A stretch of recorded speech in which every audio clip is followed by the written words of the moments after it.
expectativa gigantesca, monstruosa, para entender o que essas 3 semanas balizaram o trabalho do técnico Fábio Carille.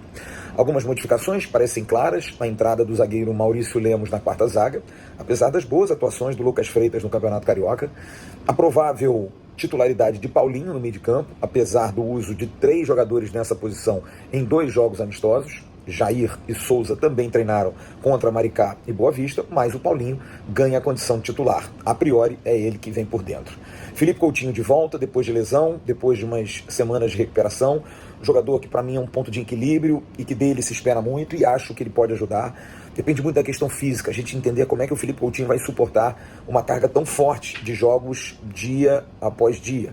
Lembrando que a CBF, por exemplo, ontem soltou as rodadas até a 12ª, e o Vasco encara o Santos amanhã, vai até Arequipa no Peru, estrear na quarta-feira pela Copa Sul-Americana contra o Melgar, dia 2, e no dia 5 terá que estar em Itaquera para enfrentar o campeão paulista de Ramon Dias e Emiliano Dias, o Corinthians. Então não é fácil, mas a gente espera que o Felipe Coutinho possa estar bem, possa estar inteiro. E aí as dúvidas quanto, principalmente, os rendimentos de Garré e Nuno, apesar do Nuno ter feito boas partidas no seu início, mas o Campeonato Brasileiro é diferente, é completamente diferente. Mas eu estou pensando muito no macro. Acho que individualmente são bons jogadores que vão ajudar, mas a gente tem que entender se o Carille conseguiu incutir na cabeça desse grupo a necessidade de não entregar fácil, de lutar, de competir, de correr, de brigar, de lutar por posição, de lutar por espaço em campo.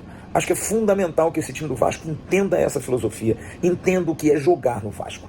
A gente tem alguns jogadores que, óbvio, sabem muito porque já estão aqui há algum tempo. O goleiro Léo Jardim, Paulo Henrique, enfim, o próprio João Vitor já está aqui há um ano, sabe? O Piton é dos jogadores que mais jogou, é o segundo jogador que mais atuou com a camisa do Vasco nesses últimos anos, desde que ele chegou aqui. São, se eu não me engano, 118 partidas do Piton e são 121 partidas do Léo Jardim. Então, são 2 jogadores que têm uma longevidade. Você tem o próprio Felipe Coutinho, que saiu daqui, você tem o Paulinho, que também está desde 2023, tem o Hugo Moura, que é um jogador que jogou bem ano passado, passou por algumas agruras, principalmente por ter jogado no rival. Mas são jogadores interessantes. O Paulo Verrete, artilheiraço, mas que, enfim, tem tido dificuldade nos últimos jogos. Se esses jogadores entenderem, e no caso do Verrete eu até excluo, porque ele é claro que entende, é dos jogadores que mais se doa, mais corre. E eu não estou falando aqui de jogador tirar o pé e ter corpo mole, não. Eu acho que é uma questão de intensidade, é uma questão de interesse. A bola saiu na lateral, é nossa, vai buscar. O juiz marcou uma falta, bota a bola no chão e bate, não perde tempo reclamando. O time adversário faz uma falta dura, vai em cima, pressiona o juiz. Atitudes. É o que a gente espera desse time do Vasco. Atitudes, porque o campeonato é um campeonato equilibrado. Se não, vejamos o time do Santos que vai nos enfrentar. Será que o Santos é essa bola toda? Será que o Santos é esse time espetacular todo? Não, não é. Não chegou à final do Paulista, foi eliminado pelo campeão Corinthians. É um time que tem suas limitações, formado pelo Fábio Carille. Tem 2 laterais normais, o JP Sherman e o Escobar. Tem 2 zagueiros pesados, mais velhos, como Gil e Zé Ivaldo. Tem no meio de campo alguns jogadores interessantes, como o João Schmidt, que é muito bom jogador. Não vai ter Soteldo e Neymar, jogadores fundamentais também na engrenagem. Vai começar com o Tiquinho Soares, estreando em campeonatos brasileiros pelo Santos. Mas não é um time espetacular, não é um time que o Vasco possa ter receio. Tem o Guilherme na esquerda, que é um bom jogador, um jogador que faz gols, mas também não é um primor. Mas tem um time que precisa ser pressionado. O Vasco precisa pressionar o Santos. O Vasco precisa mostrar ao Santos, como o Santos o faz na Vila, aqui em São Januário. Pressionar, porque o Santos não é um time de primeira prateleira. Acho que o Santos, inclusive, vai estar ali no meio da tabela. Se eu não for muito leviano, acho que até pode brigar lá embaixo. Mas o Vasco, diriam os vascaínos mais pessimistas, poxa, Flávio, também não está com essa bola toda. Mas individualmente o nosso time é melhor. Nós temos melhores jogadores e por isso que eu fico muito na expectativa do trabalho do Carille. São 3 semanas para que o treinador tenha dado a esse time, que não é espetacular, mas não é ruim, volto a dizer, um pouco da sua cara, um pouco de qualidade técnica, de poder jogar, um time mais bem montado no sistema defensivo, com uma transição mais rápida. É o que a gente espera, é o que a gente quer. Acho que o grande termômetro vai ser amanhã, São Januário lotado de novo, o torcedor do Vasco, mesmo com o ingresso majorado, compareceu como sempre faz, mas esse time precisa, porque amanhã, inclusive, alguns jogadores estrearão jogando em São Januário. Se não, vejamos, Garré, Nuno e Maurício Lemos nunca jogaram em São Januário pelo Vasco. O Maurício Lemos já até jogou aqui, mas pelo Galo. Mas no caso do Garré e do Nuno, nunca jogaram. Jogar em São Januário é diferente, é uma atmosfera diferente, é um jogo mais corrido, é um jogo mais pegado, é um jogo mais duro.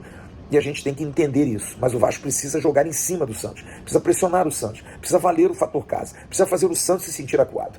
E eu acho que diante disso a gente consegue um bom resultado, sai bem da primeira rodada, vai jogar na Sul-Americana contra o Melgar e vai a São Paulo.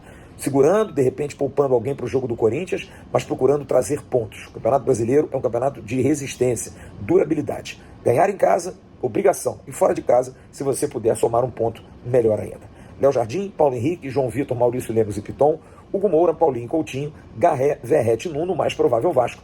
A quem desejamos muita sorte. E que esse time, que no papel é um bom time, possa trazer resultados a começar amanhã.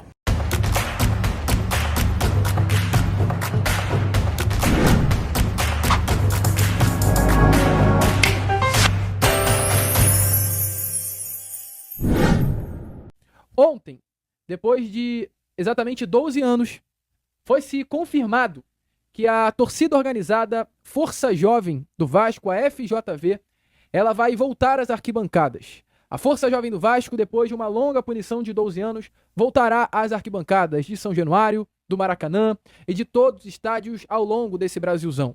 A Força Jovem do Vasco voltou.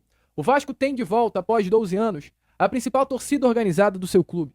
O Vasco tem de volta, após 12 anos, a torcida sim, que defende muitos torcedores que vão aos jogos do Vasco da Gama em estádios hostis para o torcedor vascaíno fora do Brasil.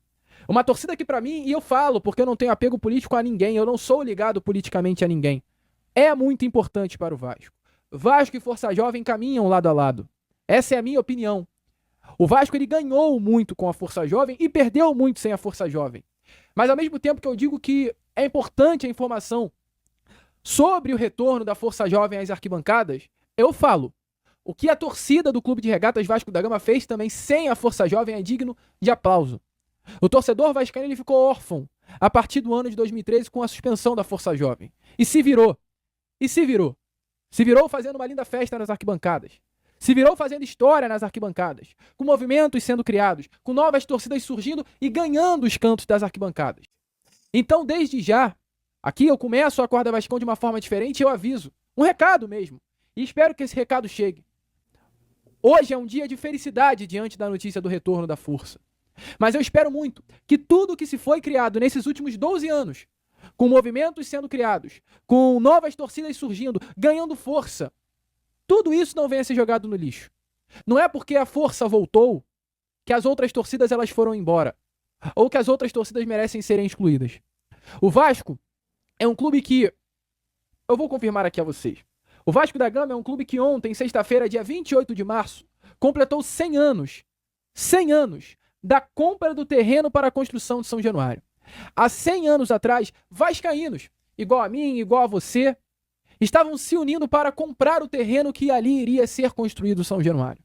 E por que eu estou dizendo isso a vocês? Porque eu estou ilustrando isso a vocês. Porque, meu amigo vascaíno, o Vasco é feito por vascaínos. O Vasco da Gama é feito pela união de vascaínos, desde a sua primeira parte da história. Se os vascaínos não andarem lado a lado pelo Vasco, a parada não dá certo. E isso é no campo, isso é na bola, e isso é também na arquibancada. Então sim, ontem, uma baita notícia. A força está de volta depois de 13 anos. Entretanto, a parada é a seguinte, e aí eu digo assim, a parada é a seguinte. Se na arquibancada não tiver união, vai dar ruim. Se na arquibancada não tiver torcidas organizadas lado a lado, vai dar ruim. A força, querendo ou não querendo, é o pelotão de frente da parada. Não queira ou não queira, é. Então, para utilizar de gíria, o fundamento, a parada é um só. Vamos ver união nas arquibancadas. Vamos ver respeito nas arquibancadas. Iremos adentrar amanhã, domingo, num ano, na temporada de fato de 2025, que é muito importante, com Copa do Brasil, com Brasileiro, com Sul-Americana. Se não fluir na arquibancada, não vai fluir em campo. Então, que notícia legal do retorno da nossa principal organizada. Que notícia boa.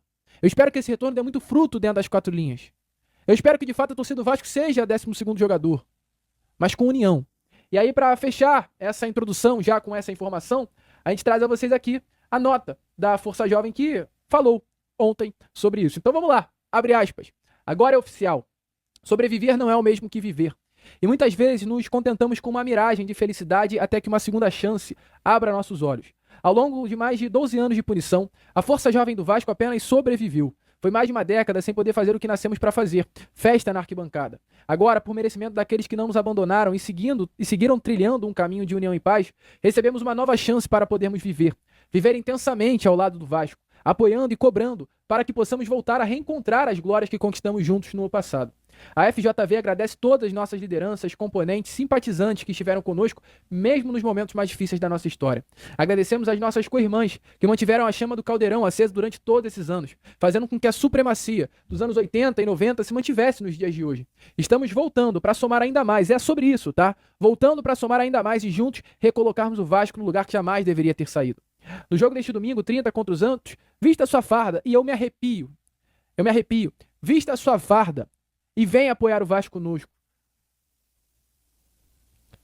Vamos juntos resgatar o verdadeiro Mar Branco. Que loucura, cara, que coisa linda. Vamos lá. E por fim, mas não menos importante, gostaríamos de agradecer ao Clube de Regatas Vasco da Gama e segue o agradecimento para fechar. Vasco, meu velho amigo, nessa campanha aí estarei sempre contigo, te amarei de coração e com a força tu serás o campeão.